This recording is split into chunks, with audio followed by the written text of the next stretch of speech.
Jour 2. On est vivante.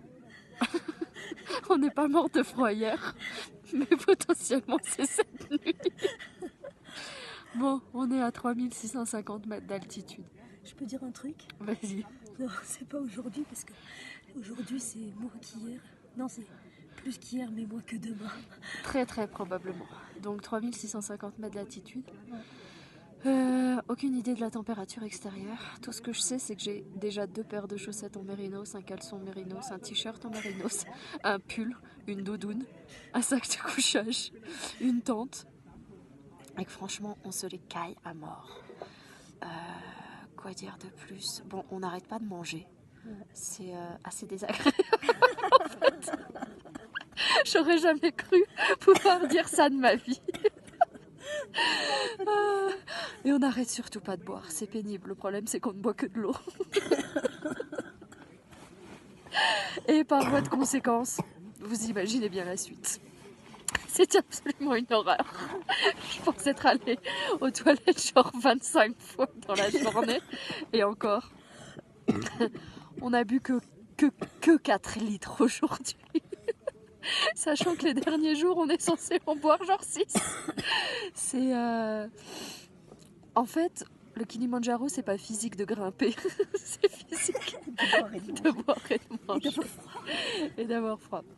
Néanmoins, l'ambiance est quand même super bonne. Les guides sont sympas, l'équipe est sympa, les porteurs sont sympas. Qui plus est, certains sont plutôt beaux gosses. Faut le dire, faut leur rendre hommage quand même.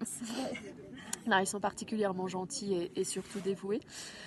Ils nous apportent putain, le café au bord de la tente le matin. Non, ça fait vraiment un petit peu princesse et surtout un petit peu colonialiste. Mais c'est sûr que c'est toujours plus agréable de boire son café un petit peu protégé du vent quand il fait -10 dehors. Voilà. Cindy, est-ce que tu veux rajouter quelque chose à cette magnifique journée numéro 2? On ne te voit pas parce qu'il n'y a, y a pas de lumière dans cette tente. Il faut savoir qu'on a fait une installation vraiment très sommaire de nos lampes frontales. Tu dis que tu me tousses pas dessus.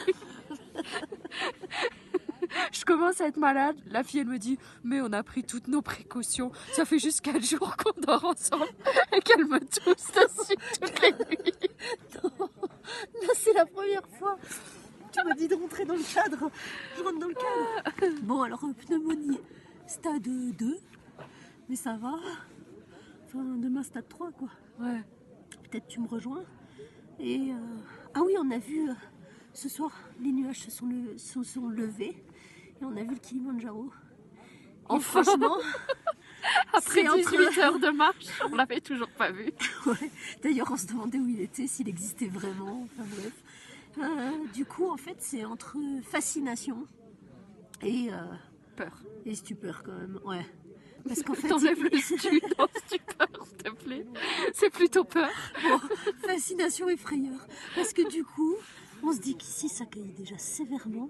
Mais quand on voit ce qui nous attend avec la neige, des parois abruptes et tout ça, ouais, on se dit que ça va être chaud. On va crever. On va crever. Je sais pas. Bon. En tout cas, l'excellent avantage de l'altitude, je crois que plus on monte, plus l'oxygène se raréfie. Ça, c'est une certitude.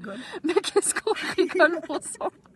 Je pense que ça doit bloquer l'arrivée de l'oxygène au cerveau.